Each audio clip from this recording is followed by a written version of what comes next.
Thank you so much for these great people on the screen here. They are supporting our channel to bring you more education like this. If you are interested in joining the crew, come on down. The link is in the description below. So I got this comment the other day that said, okay, Tony, this is all great info, but how can I actually know what swing fits my body? That's a fair question, and honestly, I really did like that question, because if you've been watching this channel, you know I've said this multiple times before, that there's no one swing for everyone. There's only your swing, your DNA'd swing. But I also get it. You want some sort of direction. You want to stop guessing and start swinging with a little bit more confidence based on what your body can do. So I built this. This is a 23 question self-assessment designed to help you understand what type of swing your body may actually support. It's a play on that 23andMe company that figures out your DNA. So this is a great way to figure out your golf swing DNA, and it's based on your coordination, mobility, range of motion, learning style, and even your injury history. So here's the plan for this video. I'm going to walk you through each question together, one by one, with a few video examples sprinkled in to make things clear if needed. Then I want you to sit down and take this self-assessment. You want to take your time doing this, but it's really worth it. And then again, I want you to take the self-assessment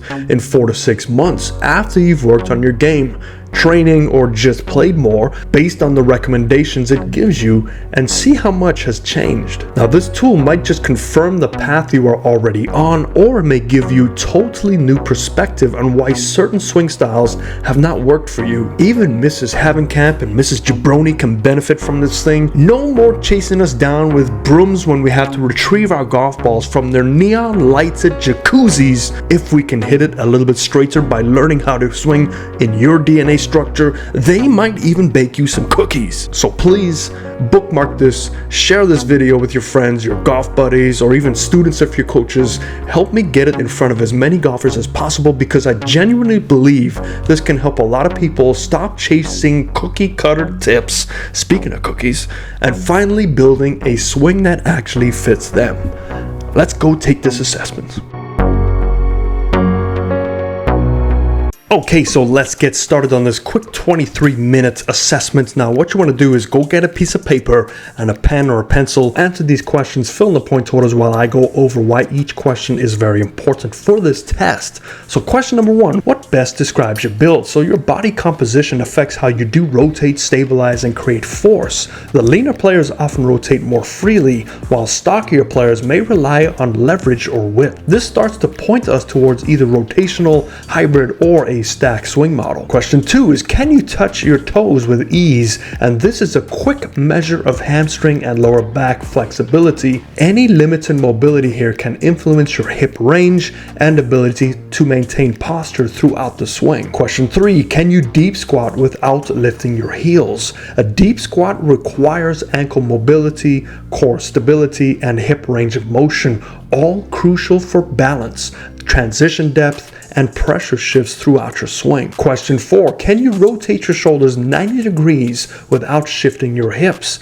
So why this matters is this will test your thoracic mobility and separation ability. Players who can separate upper and lower body are better suited for rotational swing methods. Question 5 is, do you have long limbs relative to your torso? Basically, are you T-Rex or gorilla? Because the limb to torso ratio does influence your lever lengths, your swing arc, and shaft plane tendencies, as longer limbs often create wider arcs and may prefer flatter or rotational patterns. Questions 6 to 8, we're going to shift into the thought process and your learning styles. So question 6 is, how do you learn best? Some players thrive on feel, while others do need some more structure. Your learning style will impact how you process swing instruction and which coaching methods will stick. Question 7 is, under pressure, how do you perform? And yes, this is when Havenkamp and Jabroni are staring at you through the weeds. Flow-based players may handle swings well. If you tighten under pressure, you may benefit from a simpler, more repeatable pattern. Question 8 is, do you need to understand the why before applying the how? And this basically gauges your cognitive preferences. Analytical learners may struggle with field-based methods and require some logic and mechanical structure. Questions 9 through 11, you need to answer this as honestly as you can. Please rate your hand-eye coordination for question 9, and great hand-eye coordination can mask mechanical inefficiencies. In other words, they can make up for bad positions. Players with less coordination need a swing that reduces timing demands of your hands and eyes. Question 10 is, can you visually track moving objects? Visual reaction time affects ball striking, timing, and your transition tempo. Slower visual processors benefit from more stable, deliberate swings. Question 11 is, can you adjust your swing mid-round? We've all been there. I've done a mid-swing. I've taken my backswing. Oh, I'm not going to stop. I'm just going to save it in my swing. We all know how that went. This will tell you how adaptable your motor patterns are. If you can't adjust quickly, a simpler, more stable pattern is likely better for you. Now, this is the part of the test where you actually have to get up and do stuff. So sorry to break your potato chip snack, but get on your feet, and questions 12 through 18 can really help assess your range of motion. So question 12 is a seated torso rotation, and this isolates upper body rotation without hip involvement. And high performance here can create more shoulder turn, which will in turn create more potential power and separation between the two. Question 13 is your arm raise test. Can you lift your arms overhead with the ribs down? And this will test your lat and shoulder mobility. If it is tight, you'll struggle to get into a full backswing without your compensations. In other words, you'll start arching your spine, you might lift your arms, come out of posture, etc. Number 14 is the pelvic tilt test in your golf posture. So think about this. Pelvic control equals spine control. Poor ability here leads to early extension, inconsistent low points, and poor posture maintenance. So can you tilt your hips back and forward while you're in a golf posture the same amount? Question 15 is, can you balance on one leg with eyes closed? So this will test your body's ability to feel where it is in space, and it is critical for transition control and ground interaction. Now, you want to do this correctly.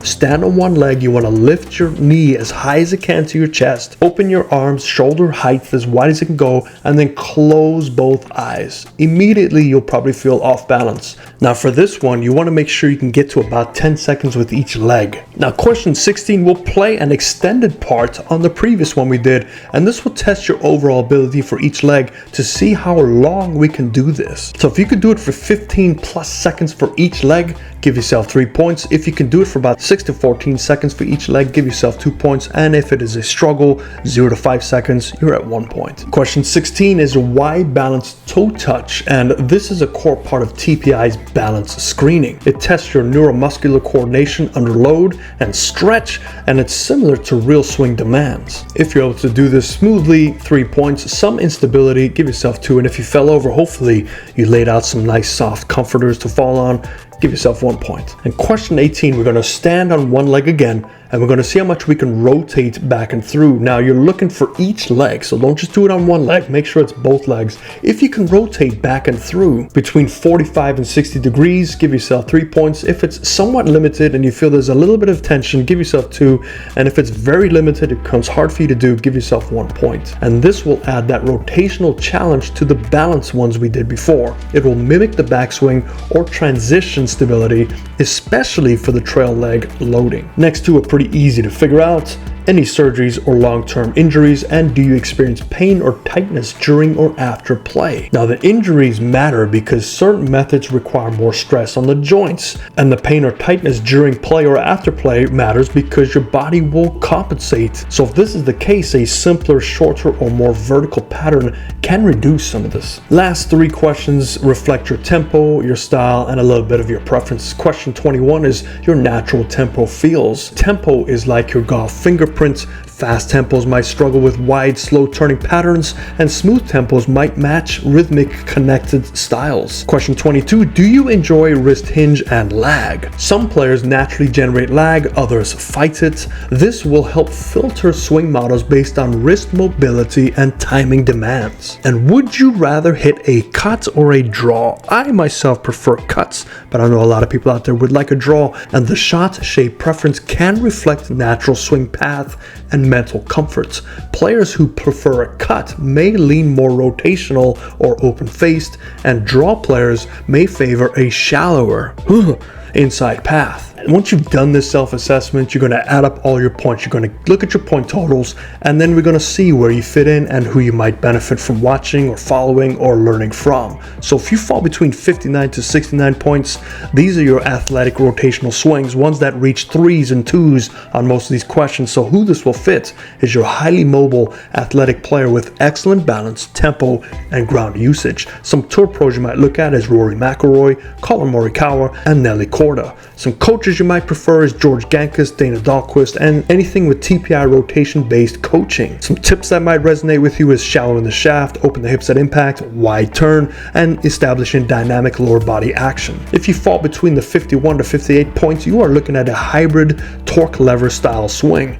And who will fit this is good movers with decent range and body awareness who need some structure. Some tour pros to look at: Matt Kuchar, Adam Young, and Sam Burns. Some coaches that might resonate with you is Milo Lyons, Adam Young, and Sean Webb. Tips that might resonate with you is blending the arm body in sync, rotational based ideologies while creating some moderate lag. If you fall between 42 and 50 points, you are now looking at a connected, compact swing. And who fits this? Someone with moderate flexibility, someone who prefers feel over force, and consistent balance. Some tour pros you need to look for Steve Stricker, Lydia Ko, and JJ Spawn. Some coaches that might help you are Sean Clement, Clay Ballard, and Segundo Golf. Some tips that might resonate is a stable pivot tip, quiet arms, minimal wrist action, and a passive sort of release. If you fall between the 33 and 41, you're looking at more of a stack and tilt and a simplified motion. And who will fit this? Someone with limited hip and torso mobility or consistency focused players. Tour pros you're looking at is Charlie Wee, Mike Weir in his peak, and Aaron Badley mid-career. Make sure you look for the mid-career. Some coaches that might help you is Andy Plummer and Jim Vanitos. Some tips that might resonate with you is more of a vertical plane, weight setting up forward, and a shorter, more controlled backswing. Now, if you fall into the 23 to 32 points, you are more of an arm-driven, simplified, compact motion player. Who will fit this is players with injuries, mobility limitations, or your beginners. Tour pros to look at is Mo Norman, Modified Lee Trevino, and Tim Herron. Some coaches you might find interesting to look at is Mike Malaska and Martin Hall. And finally, the tips that work for you is thinking about a stable base, arms will be controlling the swing more, and you're looking at more contact focused. Alright, that is the full 23andMe assessment, and hopefully this helps you get a clearer picture of how your body and brain impact your swing style, and maybe even confirm some of the things you've already felt out there on the course. But please remember, this is not a final diagnosis. It's more of a directional tool. It's meant to give you clarity and not box you in, because your swing is yours and it is always going to evolve, which is why you have to make sure you save your score today.